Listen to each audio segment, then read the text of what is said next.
G'day, I'm Phil Irons. I'm here today to show you how I use the Woodcut Pro-Forme hollowing tools, which I've been using for nearly 30 years now. I'm known for my hollow forms, which have kind of morphed into cremation urns or funeral urns, of which I do an awful lot. I've got, in another building, I've got probably 150 roughed out pieces, so I do quite a lot of hollowing. And the Woodcut Pro-Forme hollowing tools are my favourite tools. I've tried pretty much every single hollowing tool that's out there and always come back to the Woodcut Pro-Forme tools. So let me run through the cutter heads and the handles and show you how they work and how I use them. So these are the tools. We've got the straight head, the slightly bent head, and the cranked head, and also here we've got the Pro-Forme Flexi, which I'll come to in a sec. I'll just put that to one side. 90% of the hollowing I do is with the straight Pro-Forme head, and then I will use the cranked head to just get under the necks of my pieces. The slightly bent head I use occasionally, but as I say, the majority of the time I'm just using the straight head. So they're made from 5/8 or 16mm high tensile steel shafts, and the Pro-Forme Flexi is 1/2 inch or 12.6mm shaft. This is designed for doing smaller work. So the cutter heads, find the right Allen key. They've got little flats, a flat on the side here and a flat on the bottom for the Allen screw to locate on. The straight head, the Allen screw comes in from the side, but the bent head it comes in underneath, which is why there's two flats there. The heads are replaceable. With the tools you get this little spanner, just a little laser cut spanner, but I tend to use a 7mm open end ring spanner. I just find it a lot more convenient and easier. So they comprise of the cutter itself, and these are the ones that I use all the time, so they get a bit of stick. So you got the cutter, and you can see those two lines where I've been sharpening it.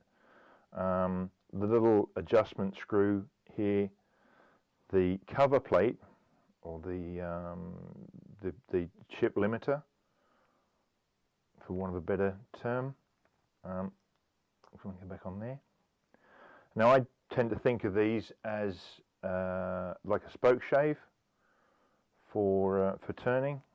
And so you can govern the thickness of shaving that it will take, so that minimizes catches and dig-ins. So I just want to show you the adjustment, but you can see that cover is moving as I move that little screw, and I just push it backwards and forwards. So I normally have it set, or I would recommend that you have it set with about half a millimeter gap here. But the beauty of these tools these heads are that you can set a uniform gap from this corner here right round to the side. Whereas if you're using a circular cutter with a cover on, you'll always end up with a crescent shaped cut. Whereas this, you can set the same thickness of shave, same thickness of cut, all the way around the whole thing. So there you go. So you can see there I've got pretty much the same cut all the way around. So that's just a case of tightening that. When it's in the shaft, it's a lot easier to tighten that up. The other great thing about these is they have a huge exhaust. So the shaving comes through that gap and then comes out here. So they exhaust the shavings, or the shavings exit very easily. Whereas there's other types of tool that the shaving has to do a U-turn. But this you've got a really great exhaust there to get rid of the shavings. So that's back on the shaft now, and as you can see, I've got about a 1/2 millimeter gap all the way around that the brass plate. The cutter heads are identical, whether it's the straight, the slightly bent, or the bent head. The Pro-Forme Flexi is slightly different. It's slightly shorter cutter and doesn't plug in the end of the shaft. It has this articulating head here, which when I'm using this, I don't have it in straight like this. I crank this over, so that one that way,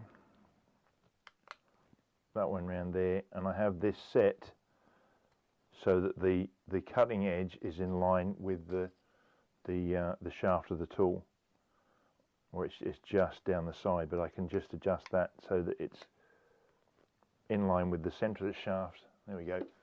So now let's get rid of those out of the way. Now that's in line. You can see that that is straight in line down there, so it doesn't roll over. You don't want the tool, you don't want that round there, because it's just going to get so much torque on that, twisting that over, it's going to be virtually impossible to use. So just bring that back there and give those a good tweak.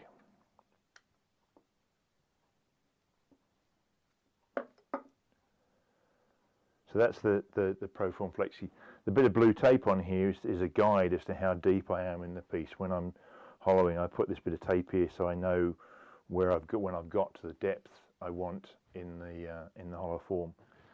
So the Pro-Forme comes with the basic kit you get is the Pro-Forme shaft and the ProMaster handle, which the tool just slides into.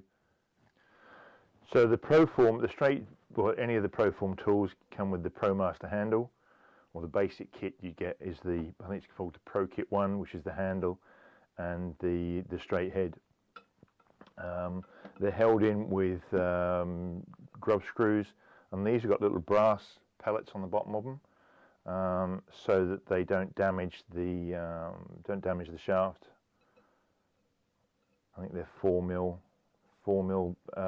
grub screws. Get that fella back in there, and so just it slides in. It'll go all the way into the head, or you can have it out here, and there's a couple of flats. There's a little flat area down here where you just do those grub screws up against that.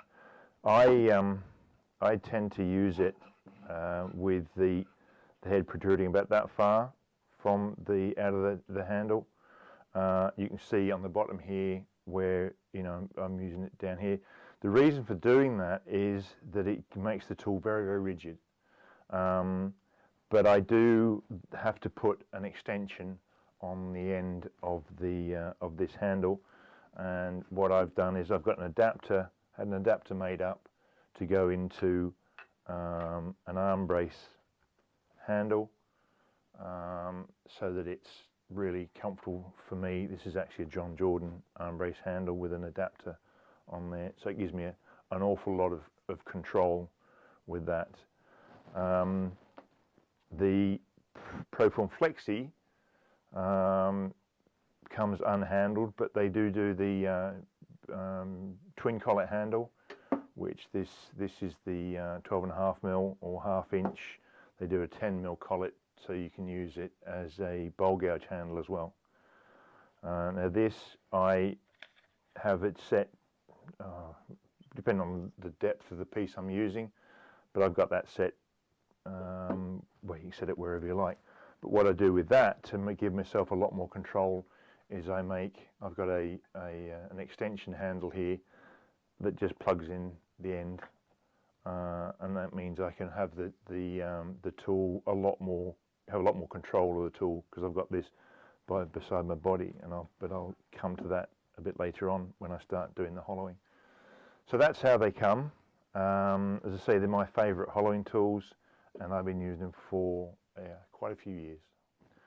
So a lot of the work I do are these pieces like this, which will become an urn, and this is 240mm deep, or sort of 9.5 inches deep by, let's stick with the imperial for a second, 7.25 diameter, or 180mm, and then they are, yeah, it's 220 deep, or 8.5 inches deep in there. This has been roughed out to a wall thickness of about between 10 and 12mm. Walnut is pretty stable, so it doesn't go out of shape very much. So the majority of the work I've done is with the straight head. So I've gone in about that sort of angle and gone all the way down around the base there like that. I'll show you the actual technique I use. And then I use the cranked head to just get in here and do under the neck there. But it only does sort of from there around to the opening with the cranked head. So probably 90% of the time I'm using the straight head, and then the last 10% is just to get in there to clean up under the shoulder there. So one of the most important things with the Woodcut Pro-Forme is keeping them sharp, as it is with any tool. What I do is find somewhere to lodge the bottom of the tool, so it's nice and rigid and not flopping around. And then I prefer to use a knife sharpener, actually. It's about 3/4 inch wide or 19mm wide, with a nice handle on it, that I put in the palm of my hand.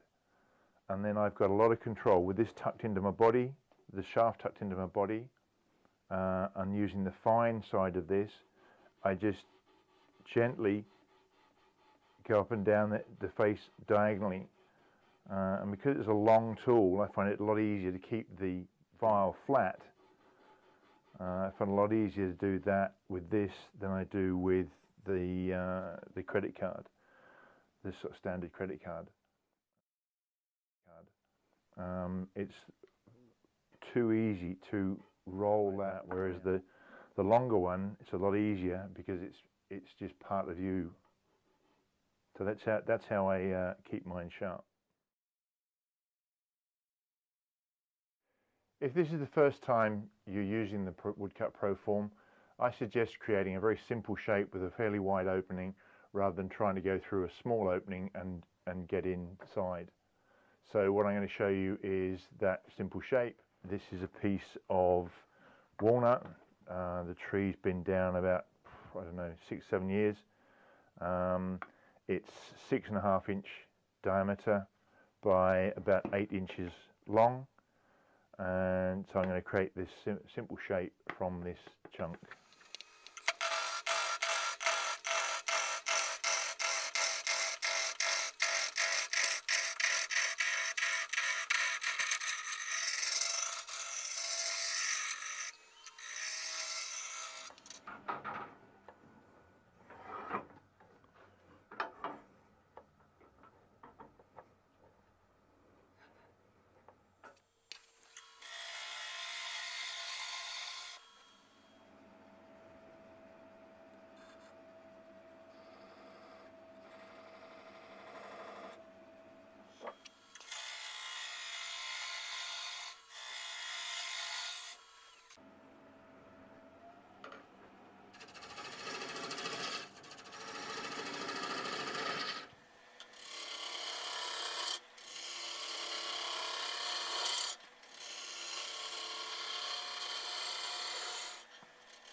So I've formed the bottom third of the form and created my chuck spigot very accurately. I'm a real stickler for getting a very accurate chuck spigot so that it mirrors the shape of the jaws where they prescribe a perfect circle. So I've made a very accurate spigot on there, So the jaw is almost closed, that spins freely, and then quarter turn or less on the key. But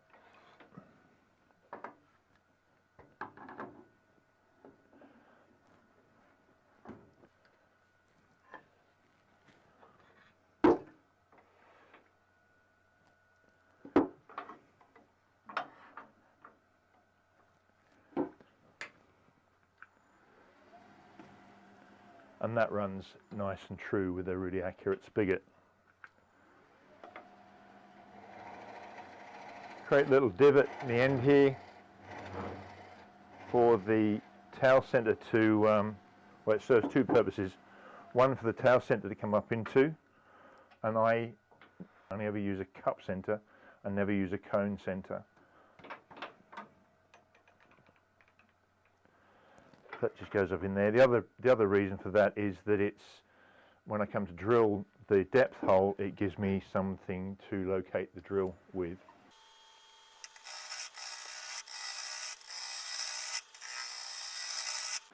So I said, just create a simple shape.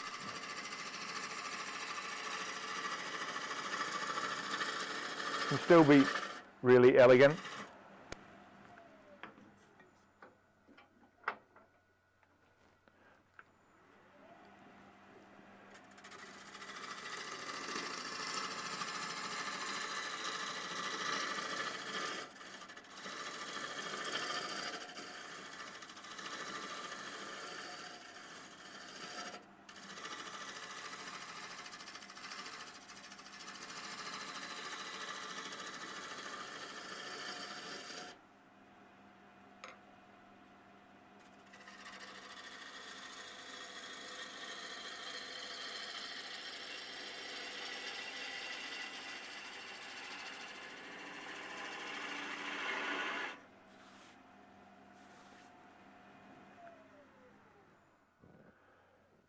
So I'll just refine the form with the Irons Shear Scraper.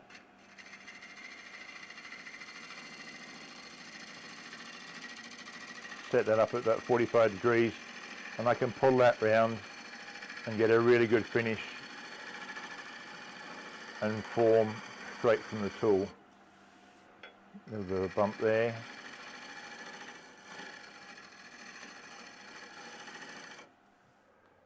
Alter the head the other direction. A bit more.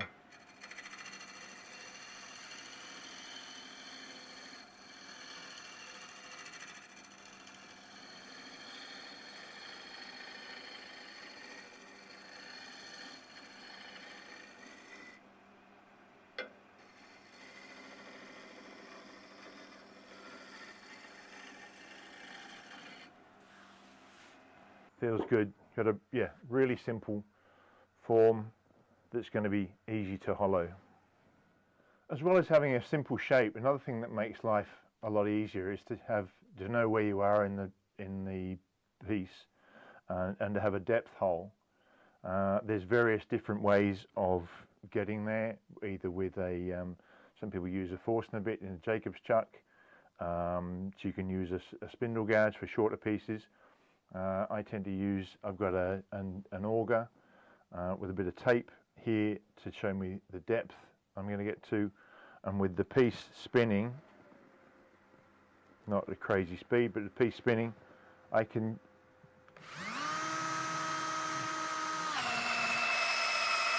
drill my depth hole.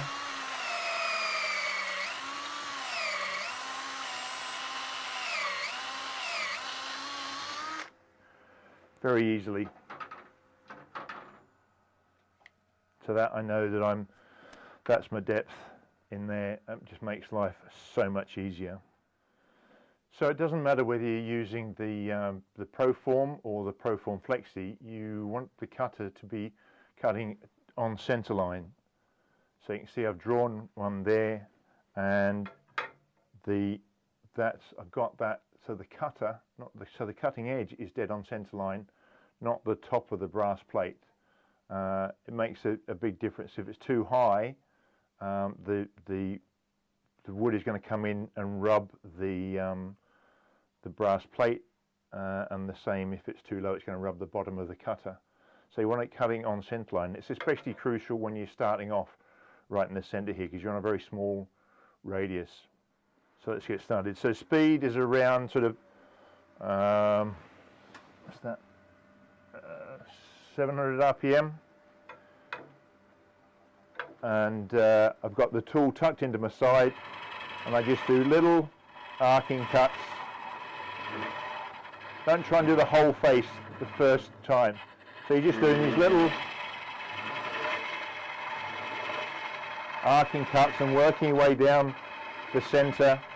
Don't try and push it, don't try and rush it. Let the tool do the work.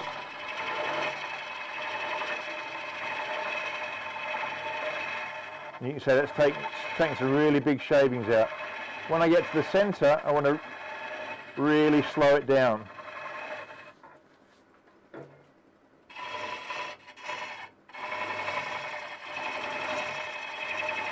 So all I'm doing is just little swaying motions with the tool by my side.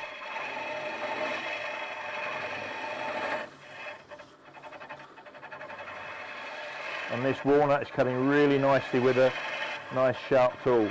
Now I'm working my way down the centre more here.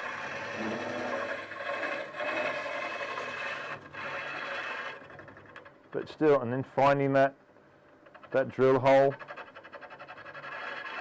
And what you don't want to do, you don't want to put any pressure in that direction. You don't want to be pushing the tool at the wood. All that does is just bend the end grain fibres over.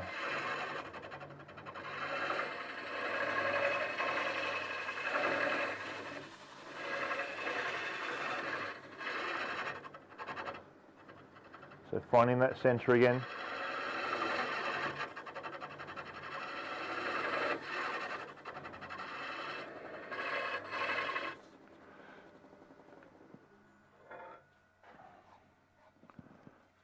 Right, I'm actually going to shut this, there's got a bit too big a gap on here, and I just want to close it down just to make life, so it's not taking quite such a big cut.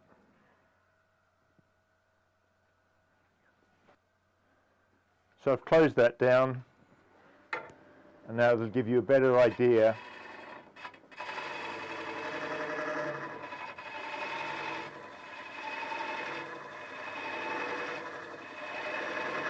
Now I've shut that down a little bit too much on the side there. I've only got well, a very, very fine cut. I couldn't tell you exactly how much it is, but I just want to push that brass plate sideways a bit. There is a certain amount of movement you can get without having to take the little Allen key to the tool.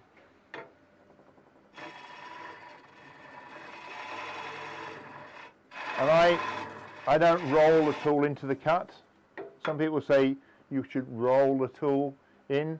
I just keep it the same level, and I keep the tool on the wood. So it's cutting all the time.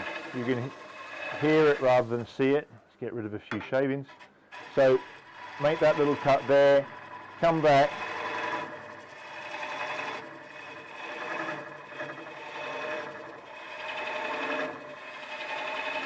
The reason for that is that when you've got your shavings all blocking your view, you can feel the shape inside.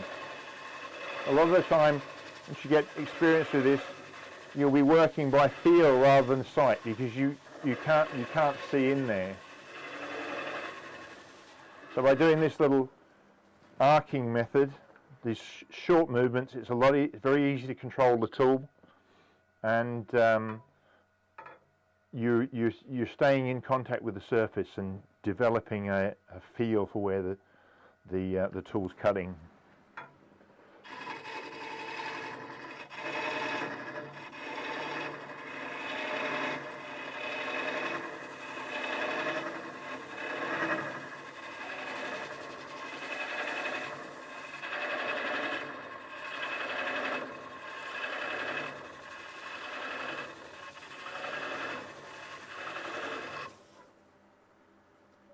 So I'm starting to create the same shape on the inside as I've got on the outside.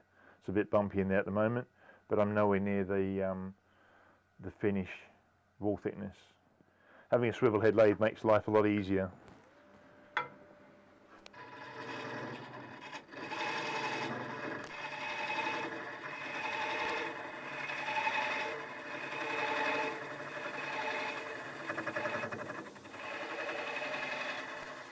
When that starts to get that vibration, just ease off and let this, I'm hurrying the tool too much. Let the tool do the work, or open the cut up. But here, that vibration, just back off and let the tool do the work. Because you're only taking a thin shaving.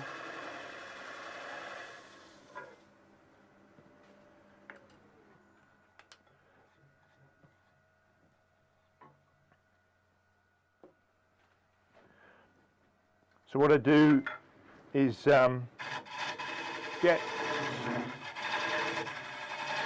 somewhere near the wall thickness I want.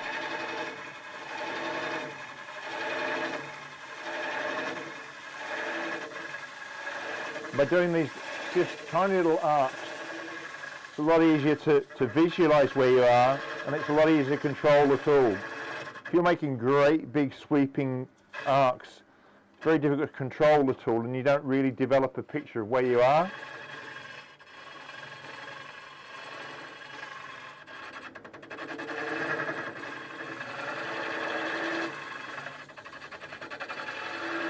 Where that was starting to bounce, so there you can hear that. Let's get rid of those shavings.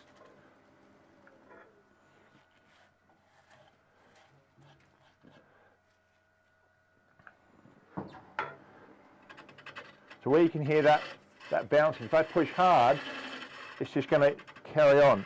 So just ease off, let the tool do the work.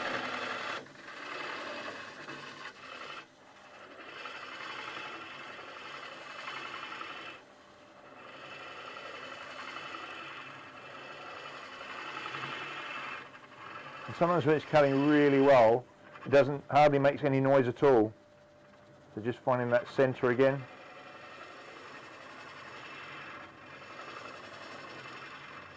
The other reason for keeping the tool in contact with the surface is the tool doesn't clog up because you're keeping a shaving running through it the whole time. Move that a bit closer.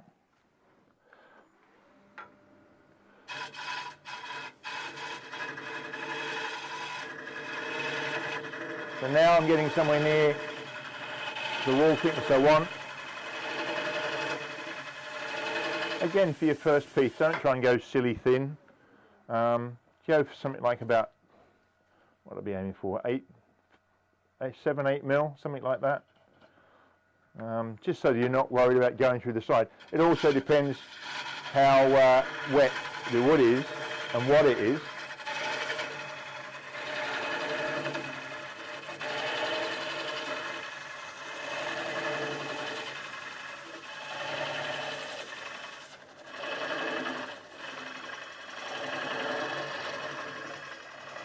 The other thing is, don't try and stand or crouch and look down the tool. All you're going to end up with is a bad neck.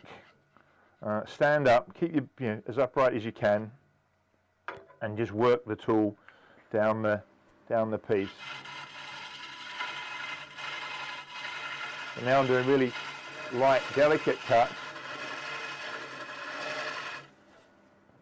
But there you can see I've got a pretty good finish straight off the tool. And what I want to do is start measuring the wall thickness. So my favourite are these Veritas wall thickness gauges, and I set it so it's actually thicker than the gap is bigger than the wall thickness. Close that down a little bit. Let's just go to a different camera. So you can see the gap there that I've set. And as I just go down the side, you can see that going in, which means it's thicker. So I've got a pretty uniform thickness just here, and it's getting thicker down there.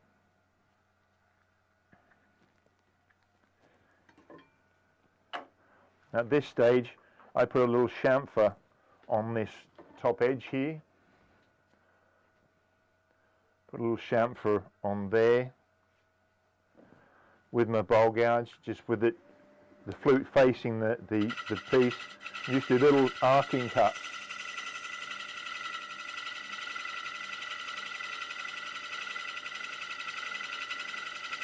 Just sliding across that face.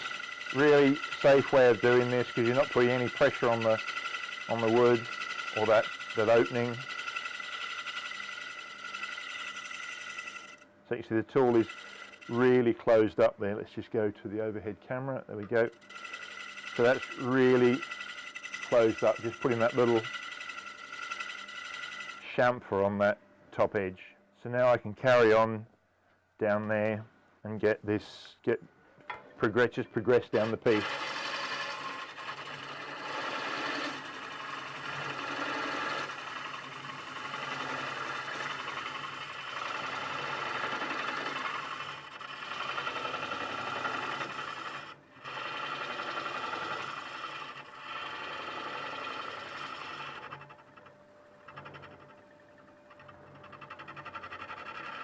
My centre hole didn't go in perfectly straight from my depth hole.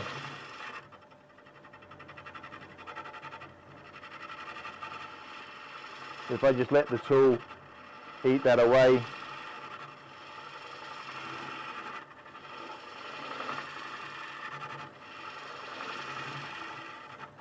down the centre there.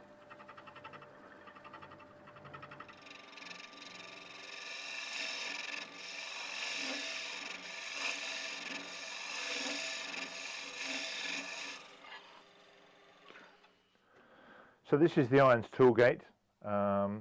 It's got a whatever diameter post that suits your lathe and a height collar. So once you've got it set for whatever tool you're using, you can just drop it in and out at will. The yoke has got two profiles, one for the smaller half-inch tools, and then the other for the larger, the handle. So that it'll support that, and there's five positions along here. So as we get deeper in there, I can put this further, move these further down, and there's also another position here that I can get just in the center there. So it's really versatile, and you can have it so it's actually, you can have it moving if you want to. I quite sometimes do. I just means I can articulate the tool around a bit in there, just get it in just the right position.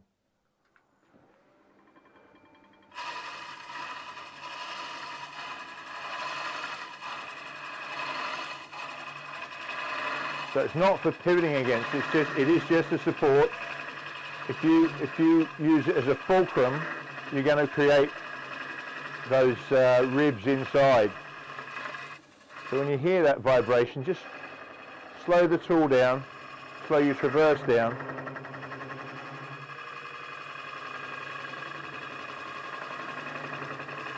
Because 9 times out of 10 it means you're moving the tool too quickly.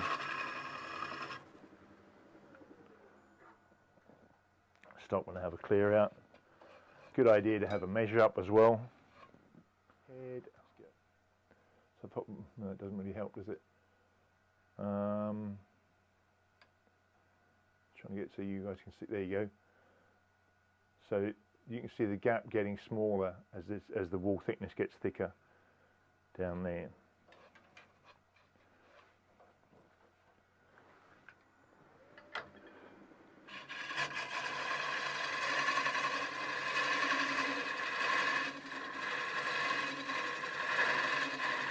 So I'm doing an arcing pulling cut. You can see the tool, see the action I'm using.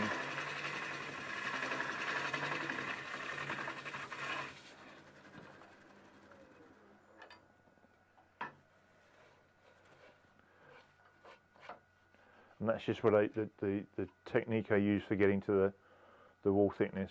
So still a little bit thick, getting thicker down the bottom there. So I can move the tool rest closer.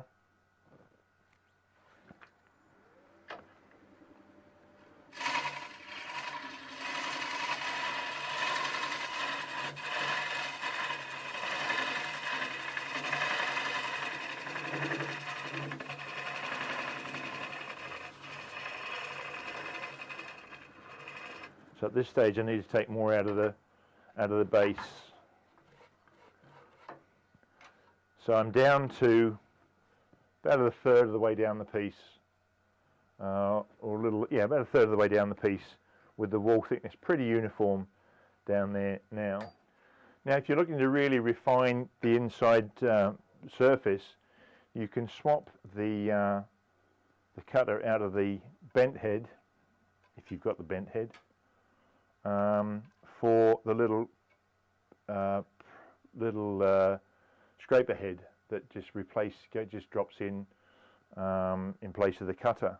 Now I have it set so it's got about a 30-degree angle on the end, so it's going to create a shearing cut.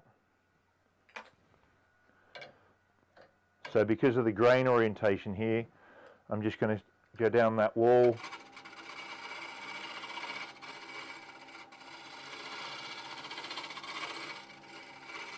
And I can really refine that wall inside, feeling lumps and bumps, very light pressure.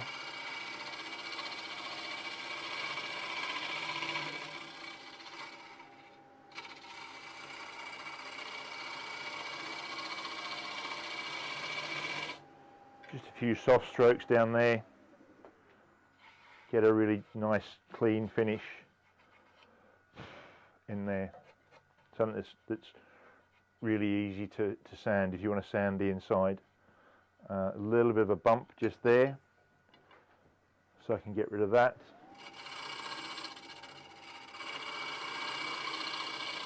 So I'm pushing the tool down the wall, or advancing it down the wall because of the grain orientation. So I'm cutting downhill. That's it, that's got that. That's really cool. That's a really nice finish in there. Won't take much sanding at all.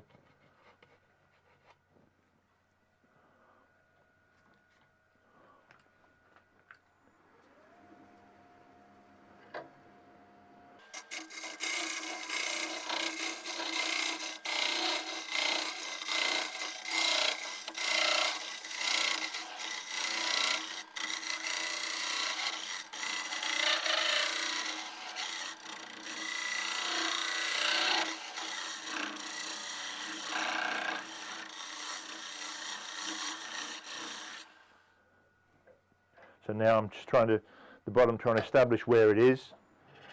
So I know when I got rid of that bumping in the center there, that I'm at the depth I want. Another little trick you can do is put a bit of tape on the shaft, so it's just by the T, a little bit of masking tape. So when that lines up with the opening, I know I'm at the depth I want. So I'm going to start there.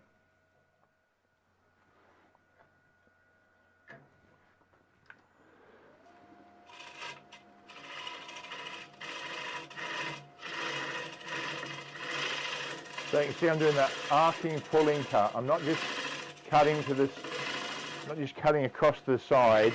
I'm actually easing the tool out at the same time. Means I can, what I call, sneak up on the wall thickness.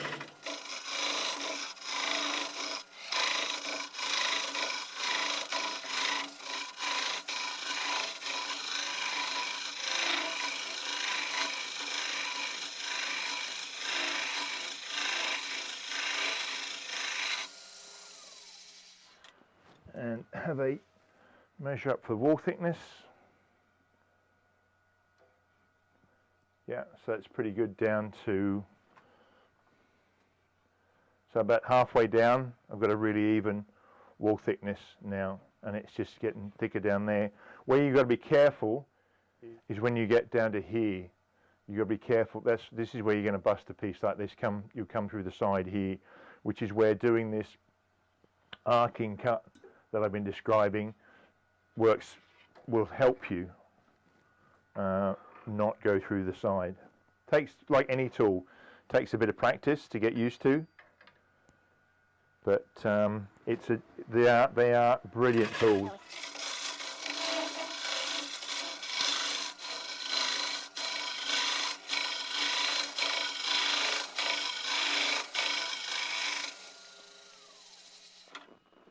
Have another check on the wall thickness. So yeah, down there, just here, it's a bit thicker, but I can feel that on the inside as well.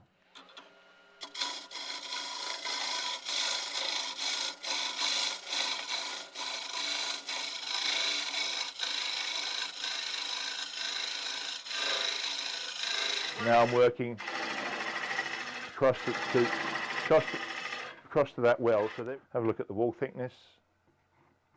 Yeah, it's getting thicker just here, just there. Turn these over, and it'll give me a more accurate reading. So I've still got quite a bit of thickness down there.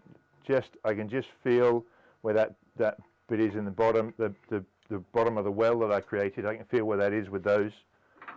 So I just got to join the two up now.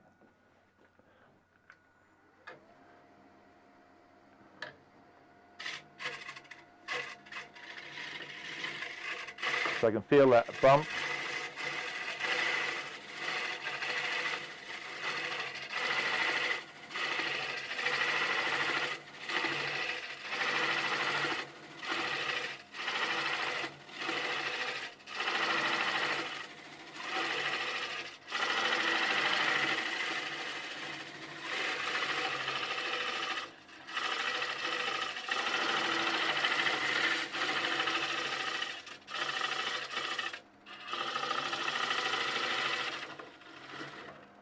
Too many shavings in there.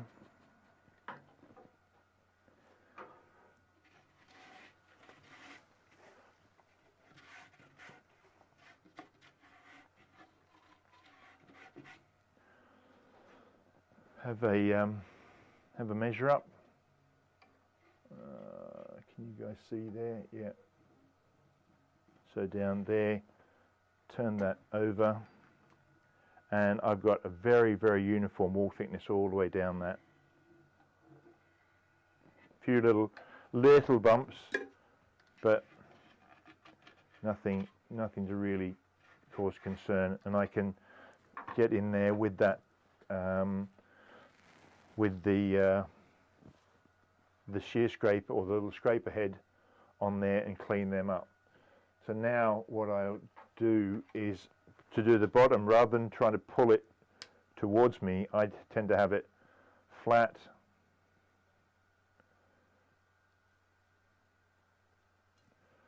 and turn the, so I'm working on that bit there. Tighten that up.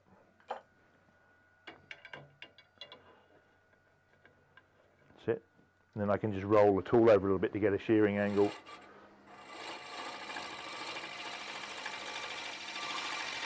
But again, this is done by feel, and I'm not pivoting on the, I'm not using this as a this is a fulcrum. I'm just feeling.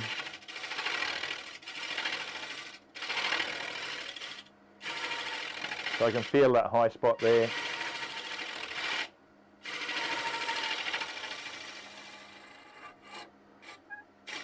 Just brushing it up that wall. A little bit of a high spot.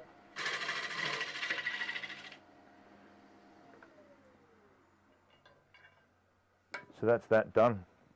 So there's your finished form. Really simple shape, nicely finished inside. Sand that, put a coat of black paint on, whatever. And then I will reverse turn it and to take the foot off. So as I said earlier, doing a very simple shape makes doing the inside a lot easier, especially when you're first starting out. And then as you get more experienced, you can then go on to doing more complex shapes through a smaller aperture. So I used the straight one to get to about here, just went in at that angle and did the rest of the inside with it with the same technique I showed you, and then used the cranked head to get in under this shoulder here, but only use it from about there round to the end, so it doesn't get used much at all. This is just a rough out. It'll be left to dry, and then I'll refinish it, put it back. So I've sanded and oiled that piece and painted the inside blue, and it's come up a real treat. The little bit of ripple there, lovely, and the knot. So all that remains now is to take the foot off, and for that I've got my depth gauge, real high-tech depth gauge that I set up so that the rod is touching the bottom inside, and then take it out of the chuck.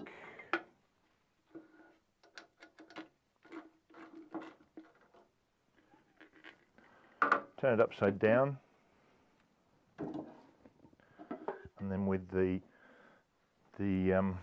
depth gauge, and it's got a little spirit level on the top there, I can get that so that's level, and I can just put a little mark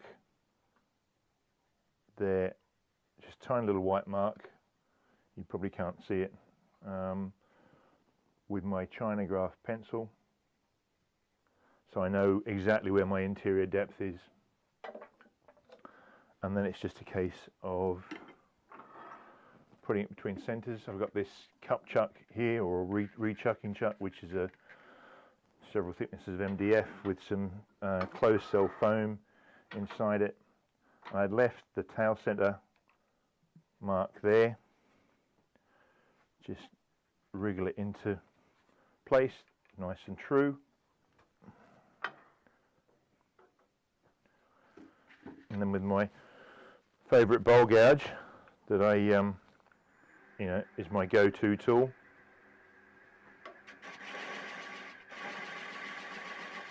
Just turn that foot away.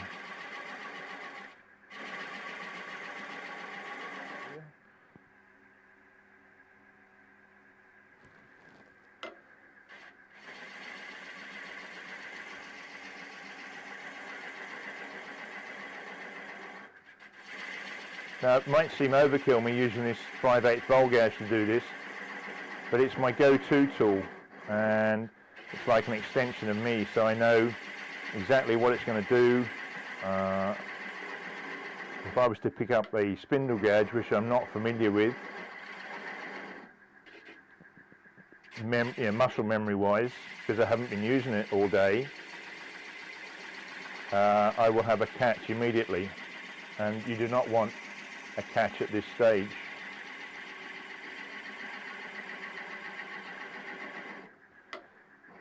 So I'm just taking this stem down fairly small.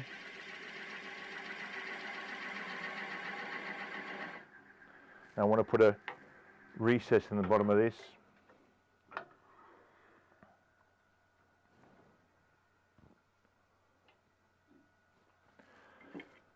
So I've got a little 6mm spindle gouge, and I'll just create a recess in the bottom here.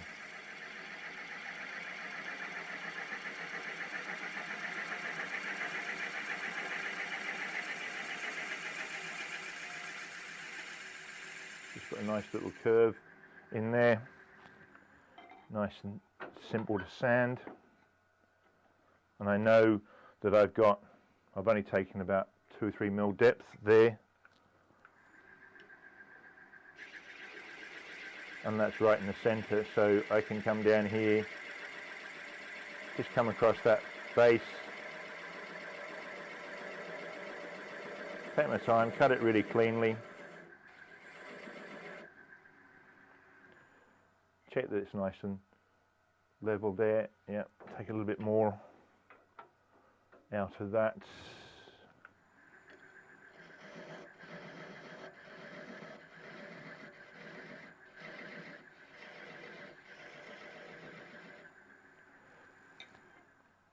So all I've got to do is just cut that off, carve that stub away, sand the base. So one finished vase. Just get a little flush cut saw in there, cut that away, carve the nub away, and then sand the base. And the little white mark you can just see will wipe off because it's a wax crayon. So there you go. That's how I use the Woodcut Hollowing tools. As I said, my favourite tools. Love them, wouldn't be without them, and they don't owe me much. So yeah, thanks for watching, and enjoy using your hollowing tool. Cheers, bye.